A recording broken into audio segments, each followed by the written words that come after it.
पगलाओगे अपनी अपनी दुर्बुद्धि से। मेरे पास क्लाइंट्स हैं, मैं उनको बोलता हूँ, अक्सर बोलता हूँ, जो कोई साधना में उतरना चाहते हैं, माता जी, बहन जी, आप जो भी हैं, मैं आपको प्रणाम करके बहुत विनम्र शब्दों में अपनी बात रखना चाहता हूँ, इससे ज्यादा कुछ नहीं। मशीन की तरह किसी ने बोल दिया कॉन्वालेक्सा, अब आप कॉन्वालेक्सा करने में लगे पड़े। ये उसके पहले आंख बंद करके बैठ जाइए, अपनी सांस पे ध्यान लगाइए। मैं ये कर रहा हूँ और मुझे वो दिखने लग गया और मुझे वो होने लग गया और मुझे, जबकि इधर से समझ में आ जाता है किसी को। कुछ साल ऐसे लोग हैं, सामान्य गृहस्थ हैं, मेरे क्लाइंट्स भी हैं, जिन्होंने नहीं कोई देवता नहीं, कोई तपस्या नहीं, कुछ नहीं, नथिंग, जीरो, शून्य।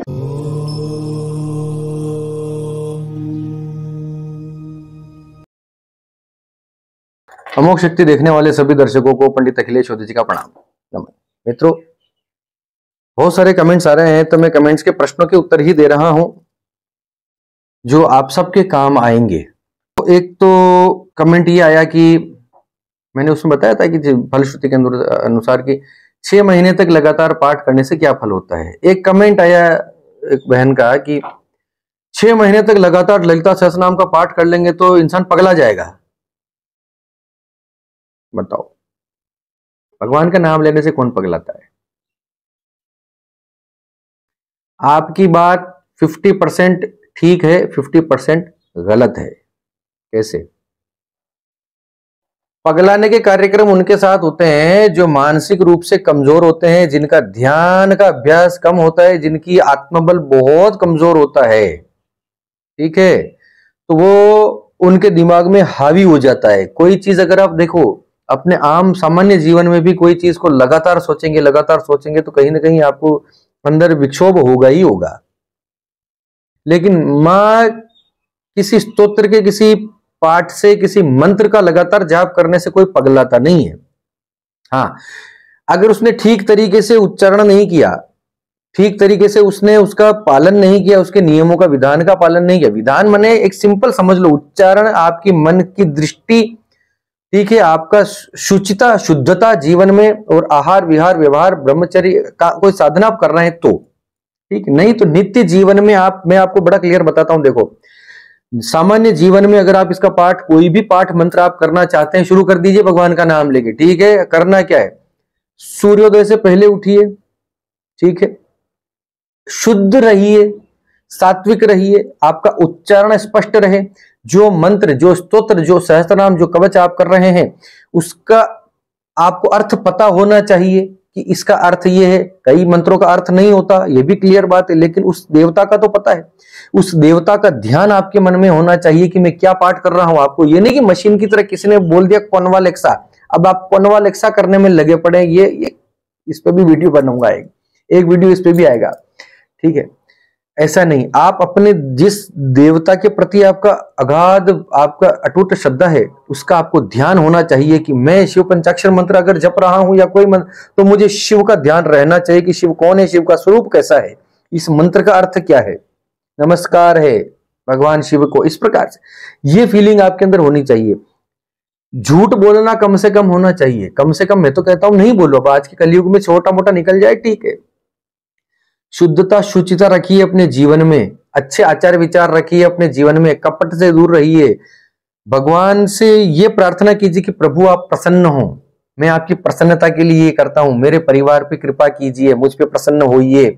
इतने से आप करते हैं, कहीं कोई प्रॉब्लम, 6 महीने, साल भर, 2 साल, ऐसे लोग हैं, सामान्य गृहस्थ हैं, मेरे क्लाइंट्स भी हैं, जिन्होंने 12-12 साल से ये ललिता सहस्त्रनाम का पाठ कर रहे हैं लगातार, और गृहस्थ हैं, सामान्य गृहस्थ हैं। कोई नहीं पगलाया, कोई नहीं पगलाता। पगलाओगे अपनी दुर्बुद्धि से, समझ रहे हो?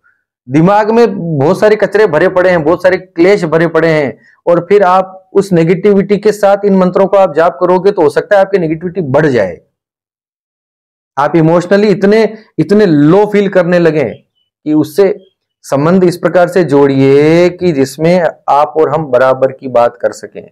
आप किसी को इतना दिमाग पे लेने की आवश्यकता नहीं है, इतना दिमाग पे इतना बर्डन लेने की आवश्यकता नहीं है कि मैं ये पाठ कर रहा हूं, मैं ये मंत्र जप रहा हूं, मैं ये मंत्र जप रहा हूं, अब मेरे साथ ये होगा, अब मेरे साथ वो होगा, ये सब कुछ सोचने की आवश्यकता। पाठ करो, कर्म करते जाओ, फल की इच्छा ईश्वर पे छोड़ो। आपको ये मालूम होना चाहिए कि मैं किसका पाठ कर रहा हूं, आपको इतना ज्ञान होना चाहिए। इमोशनल फूल बनने की आवश्यकता नहीं है। ठीक है। भक्ति करते हैं तो नाम लीजिए, इमोशनल फूल ही बनना है तो फिर नाम लीजिए, राम राम राम राम राम, राधा राधा राधा, शिव शिव शिव शिव। कहीं कोई परेशानी है ही नहीं। 6 महीने लो, जन्म जन्मांतर तक लेते रहिए नाम, उतना ही फल मिलेगा जितनी बड़ी बड़ी साधनाओं से मिलता है। तो मूल बात यह है कि कहीं कोई पगलाने का प्रश्न नहीं है। पूरी आस्था से, पूरी श्रद्धा से उनको मां मानकर कीजिए, शुचिता के साथ कीजिए, प्रसन्न मन से कीजिए। दुखी मन से अवसाद में आकर अगर आप कोई पाठ करते हैं तो हो सकता है आप थोड़ा सा और आप इमोशनली आप लो फील करने लगे, लेकिन आप पगलाएंगे नहीं, ये बात की गारंटी है। ठीक है, ललिता सहस्रनाम का पाठ करने से पगला जाओगे 6 महीने पर? ऐसी कैसी, मतलब उन्होंने ये कहा कि उसकी ऊर्जा इतनी हो जाएगी, एनर्जी इतनी तेज हो जाएगी कि आप पगला जाओगे। ऐसा नहीं होता। उस ऊर्जा को पगलाने वाली स्थिति में लाने के लिए जन्मों जन्मों की तपस्या करनी पड़ती। 6 महीने की तपस्या से कोई इतनी ऊर्जा नहीं होती कि आप पगला जाओ। ठीक है, माता जी, बहन जी, आप जो भी हैं, मैं आपको प्रणाम करके बहुत विनम्र शब्दों में अपनी बात रखना चाहता हूं, इससे ज्यादा कुछ नहीं। मैं आपको कंडेम नहीं कर रहा हूं। बात आपकी भी ठीक है कि कोई अवसाद से, कोई डिप्रेशन में होके और इस प्रकार से कोई किसी चीज को बहुत जल्दी दिल पे लगा ले, ऐसे क्लाइंट्स ही मेरे पास आते हैं, तो मैं उनकी साधनाएं बंद करवाता हूं कई बार। मैं ये कर रहा हूं और मुझे वो दिखने लग गया और मुझे वो होने लग गया, और मुझे जबकि इधर से समझ में आ जाता है किसी को ये अपने मन से कहानियां बन रही हैं, या थोड़ी सी रस्सी लटक रही, उनको सांप दिखाई दे रहा है। क्यों? क्योंकि इतनी घनीभूत हो गया उसके अंदर वो पाठ से, वो इतनी उन्होंने उम्मीद रख ली उस मंत्र से कि अब मुझे सब कुछ मिलना चाहिए था, मिला क्यों नहीं। हमारे कंसेप्ट ही गलत हैं। तो देखो, अब फिर भी अगर इस प्रश्न को अपन मान लें कि ये प्रश्न सही है, चलो कोई पगलाने की स्थिति आ जाए, तो कब ऐसा क्या करें कि जो ऐसी स्थिति ना उत्पन्न हो और हमारे मन में किसी प्रकार का विक्षोभ पैदा न हो? क्या करें? मैं जो भी मेरे पास क्लाइंट्स हैं, मैं उनको बोलता हूं, अक्सर बोलता हूं, जो कोई साधना में उतरना चाहते हैं, आपको फिर से बोल देता हूं, मेरे वीडियोस में मैंने कई बार ये बात कर दी है।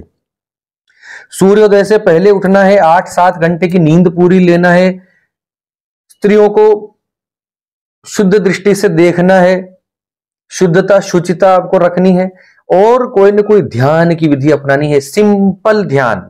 उसमें भी कोई खेचरी मुद्रा लगाने की आवश्यकता नहीं है कि खेचरी लगा रहे हैं ऊपर करके, शांभवी लगा रहे हैं, कुछ नहीं। सिंपल अपनी आंख बंद करके अपने पाठ से पहले 5 मिनट आंख बंद करके बैठ जाइए। जो भी आप मंत्र पाठ पूजा करते हैं, 5 मिनट उसके पहले आंख बंद करके बैठ जाइए, अपनी सांस पे ध्यान लगाइए। विपश्यना जिसको कहा जाता है, बौद्ध धर्म में जाएंगे तो विपश्यना हो जाएगी। श्री श्री रविशंकर जी उसको सुदर्शन क्रिया का नाम देते हैं। सदगुरु जग्गी वासुदेव उसको इनर इंजीनियरिंग ऐसा कुछ बोलते हैं। जैनिज्म में जाएंगे, जैन धर्म में जाएंगे तो प्रेक्षा ध्यान हो जाएगा। सबका अर्थ है देखना, अच्छे से देखना। प्रेक्षा का मतलब देखना, सुदर्शन का मतलब अच्छे से देखना, विपश्यना का मतलब अच्छे से देखना। अपने आप को देखो। करना क्या है? आंख बंद कर लो, सांस पे ध्यान लगाओ, 5 मिनट आंख बंद करके बैठ जाए। कोई मंत्र नहीं, कोई देवता नहीं, कोई तपस्या नहीं, कुछ नहीं, नथिंग, जीरो, शून्य। आंख बंद करके बैठ जाइए। अपने अंदर जो अंधेरा दिखाई देता है, यहां पर उस अंधेरे पर ध्यान, उस अंधेरे के अंदर देखने का प्रयास करो।